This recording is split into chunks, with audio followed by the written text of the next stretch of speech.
ये कुछ चित्र दिखाई दे रहे हैं बच्चों आपको।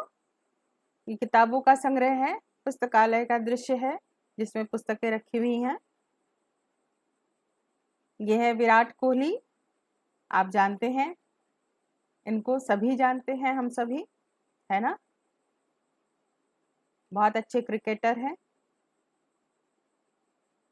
ये देखिए, इस इमारत को हम सभी पहचानते हैं। ये क्या है? जी हाँ, ताजमहल है।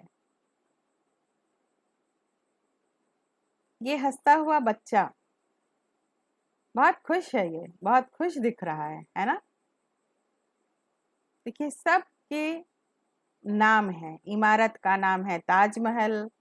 हाँ, जो प्लेयर है, जो खिलाड़ी है, क्रिकेटर है, उनका नाम है विराट कोहली। यह बच्चा हंसकर अपनी भावों को प्रदर्शित कर रहा है ना। और एक साथ इतनी सारी पुस्तकें रखी गई हैं पुस्तकालय में, पुस्तकों का संग्रह है जहाँ पर सबके नाम है। नाम वाले शब्दों को हम लोग क्या कहते हैं? नाम वाले शब्दों को हम संज्ञा कहते हैं। व्याकरण में नाम वाले शब्दों को संज्ञा कही जाती है। ठीक है।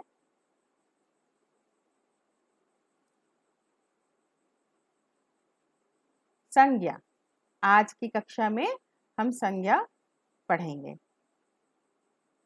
किसी प्राणी, वस्तु, स्थान या भाव के नाम बताने वाले शब्दों को संज्ञा कहते हैं। संज्ञा के भेद, कितने भेद होते हैं? मूल रूप से 3 भेद होते हैं: व्यक्तिवाचक, जातिवाचक और भाववाचक। व्यक्तिवाचक संज्ञा, जिन संज्ञा शब्दों से किसी विशेष व्यक्ति, प्राणी, वस्तु या स्थान के नाम का बोध होता है, उन्हें व्यक्तिवाचक संज्ञा कहा जाता है। जैसे आपका विद्यालय आर्यन इंटरनेशनल स्कूल, व्यक्तिवाचक संज्ञा। अरुंधति रॉय एक लेखिका हैं। जातिवाचक संज्ञा, जातिवाचक संज्ञा किसे कहते हैं? जिन संज्ञा शब्दों से किसी प्राणी, वस्तु या स्थान की संपूर्ण जाति का बोध हो, उन्हें जातिवाचक संज्ञा कहते हैं। जैसे विद्यार्थी बैठे हैं, बच्चे बैठे हैं स्कूल में, तो ये एक समूह है, विद्यार्थियों का समूह। विद्यार्थी यानी जातिवाचक संज्ञा। मैं विद्यार्थी हूं तो भी वो विद्यार्थी ही कहलाएंगे, आप विद्यार्थी हैं तब भी आप विद्यार्थी कहलाएंगे। तो ये विद्यार्थी का, विद्यार्थी जितने बैठे हैं ये सभी विद्यार्थी हैं, कोई अलग अलग नहीं है, इसलिए इन्हें जातिवाचक संज्ञा ही कहेंगे।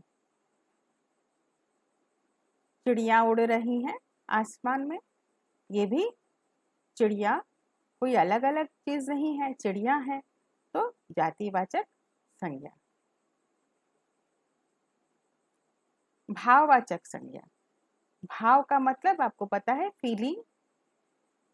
तो आइए समझते हैं भाववाचक संज्ञा को। जिन संज्ञा शब्दों से किसी व्यक्ति, वस्तु या स्थान के गुण, दोष, स्थिति और दशा आदि का बोध हो, उन्हें भाववाचक संज्ञा कहते हैं। हम लोग रास्ते में चलते हुए बूढ़े व्यक्ति को देखते हैं, वो डगमगाते हैं तो हम उन्हें मदद करते हैं, सहारा करते हैं, है ना। तो उनका वह क्या है जो वो डगमगाते हैं? बुढ़ापा है। कोई हंस रहा है खुशी से तो वो खुशी उनका भाव है ना। तो इसी प्रकार से हम देखें, चित्र में एक लड़की दिखाई दे रही है, एक महिला दिखाई दे रही है, जिन्हें आप सभी लोग देख रहे हैं, जानते हैं, देखे हैं।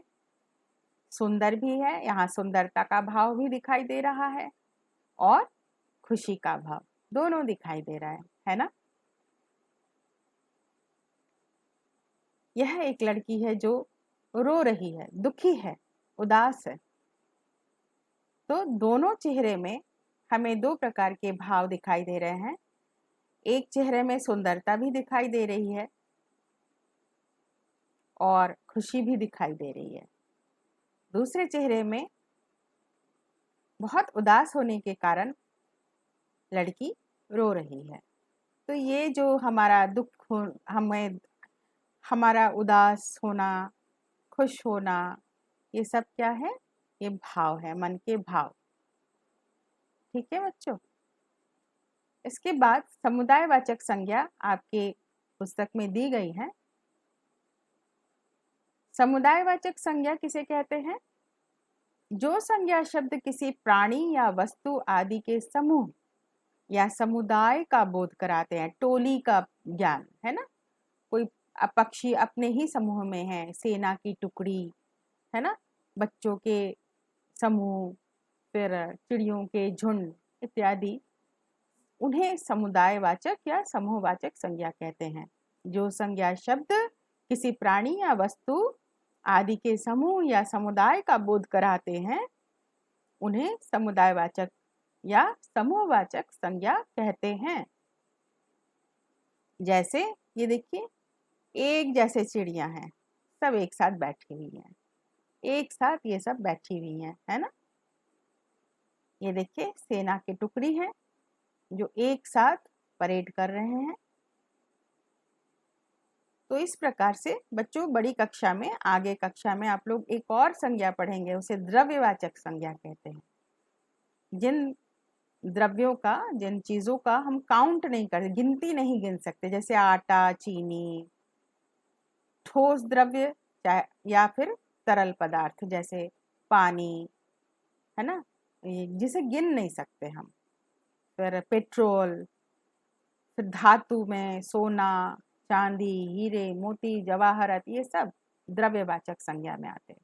तो बड़ी कक्षाओं में पढ़ेंगे। अभी आपकी किताब में समुदायवाचक संज्ञा तक ही सीमित है। तो आशा करती हूँ कि आपको संज्ञा समझ में आ गई होगी।